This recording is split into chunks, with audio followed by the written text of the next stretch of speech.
A recent scientific study completed a meta-analysis of the action control framework of healthy people doing physical activity.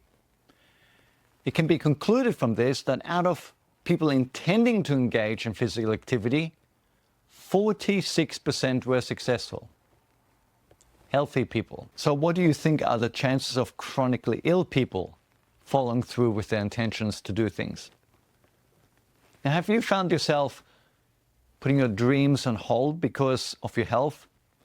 How has your health affected your work, your home, your relationships? Not being able to follow through, it affects everything, right?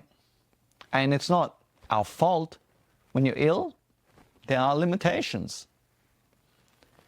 But what's the one goal that you found hardest to achieve in your chronic illness? Drop your thoughts in the comments below. In this video, I'm not just going to share with you some strategies you can use to turn this around and start enjoying more success in all these different areas of your life. However, perhaps more importantly, I'm going to explain to you why this may be the most important strategy for your quality of life and for your health. In case you're new to the channel, I'm Dan Neuffer. I'm the author of CFS Unraveled. Get well by treating the cause, not just the symptoms of CFS, fibromyalgia, POTS, and related syndromes. And I'm also the creator of the ANS Rewire recovery program for people experiencing these conditions. I get what it's like to have chronic illnesses, having experienced this illness for 7 years myself. And sadly, I've had to deal with a second unrelated chronic illness problem now for an additional 6 years. So I get how our suffering isn't just about physical illness, but also the collateral damage that results from it in our lives. I understand the motivation roller coaster.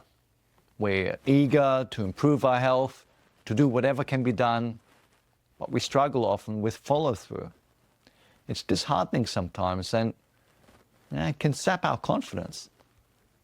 So how do you improve your ability to be persistent? Well, there's no magic bullet. Obviously, if you're not well, it can be hard at times. But here are 7 strategies for you to look at. As we discussed in a previous video, understanding why knowledge is important is key. Your mindset and your belief systems, they shape your actions. If you believe that progress is possible, you're more likely to take consistent steps forward. And so to ensure that you build the belief that your efforts for recovery are worthwhile, you need to collect evidence of your progress. So some kind of measure regarding your goals, at least once a month, to assess how you're doing. That is one way. Of course, if you're not seeing any progress, then something has to change. A few people can stick to anything 100%. If we set the bar too high, missed marks can kill our motivation. But instead, if we accept our inevitable failure, then even though we don't do what we aim for, we can keep going.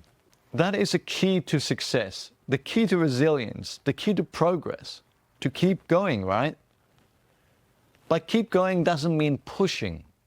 And quite the opposite, actually, which brings us to point number 3, self-care.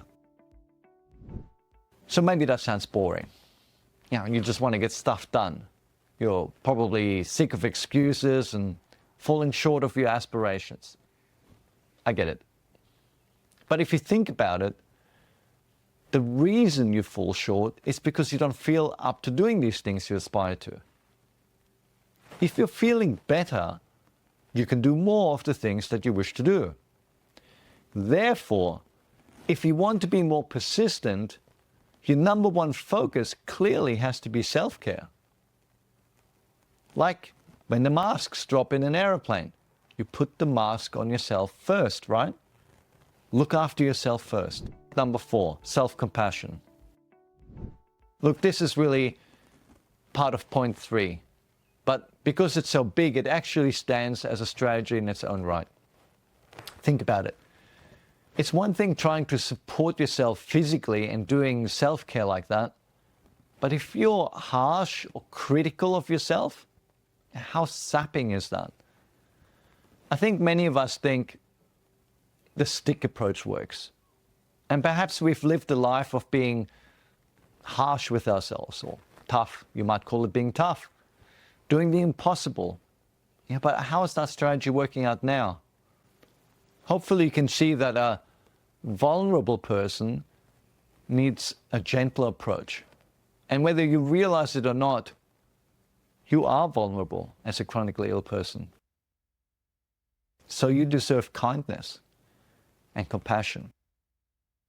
And the person that we're all most exposed to in our lives is ourselves. So showing kindness and compassion to ourselves is an essential part of self-care to keep us fueled, to keep going. Now, before we dive deeper, please take a moment to like and subscribe to notifications. Not only will this ensure that you'll see more of the videos, but it'll really help others find and benefit from the video as well. So it's an easy way to pay it forward. And look out for that question in the end. I really look forward to your comment in regards to that. Okay, so let's get back to it. Number 5, getting support. Another key to ensure that you follow through is to build a support network as a source of strength. Surround yourself with people who uplift you and support you. Lean on your community during tough times and celebrate victories together. I get the people around us are not always ideal, but you may find that there is someone in your periphery, or perhaps an online community, or perhaps even a health professional that you're dealing with, that can encourage you and support you and remind you of the progress you're making. Number 6, planning. There's that old saying that nobody plans to fail, they fail to plan. Ask yourself, how can you make it easier for yourself? For example, if you want to eat a specific diet that excludes foods, how do you do it? If you must go to the cupboard and fridge for food and then decide on what to eat, or you struggle to find something quick and easy that doesn't include the forbidden foods, then it quickly becomes too hard, doesn't it? Too much mental and physical energy required. But if instead you don't have any of the foods in your house and you have a range of the right foods available, including quick and easy options, then it's easier to stay on track. On the other hand, if you have to bake a gluten-free, dairy-free, caffeine-free, egg-free, soy-free, nut-free cookie just because you want a treat, it's all going to be too hard, right? Number 7, focus. So hopefully you can see that focusing on your goal to persist is key to your success here. That's what happens when we fall off the wagon. Our focus shifts, right? But you know what? You make the rules. If one of your rules is to always be getting back on the horse when you fall off, then of course you'll regain your focus. And one way to do that is to write your goals down and reflect on them daily. Journaling about them, reflecting on them, having reminders around your home about these things to ensure that you incorporate these strategies into your daily routine. Embrace the journey. Celebrate small victories and remember that progress takes time. So there you have it. 7 strategies to help you be more consistent with your actions to support both your recovery from chronic illness as well as support you in your life. But besides the impact on your life, the point is that without consistent and persistent action, how can you possibly make progress with your recovery? Surely there can be no more important goal to work towards than getting your health back. Even if there was some magic cure panacea pill, unless you had to follow through to keep taking it, how could you benefit? The same goes for any supportive recovery strategy, whether it's diet treatments or lifestyle changes. Showing up consistently is key. Employing these strategies towards your recovery can be a real game changer. So, have you employed these in your life for your recovery? What do you think? Are there any other strategies that you have found to be key to help you stay persistent with what you set out to do despite being chronically ill? I love to hear what you think because I'm always learning from you guys. We all learn from each other how to build our personal success towards a healthier, happier life. So please comment below. Thank you for watching. Please remember to like, share, and subscribe for more content on your journey to recovery. Stay strong, stay resilient, and keep taking those consistent and persistent actions towards your health and well-being. See you in the next video.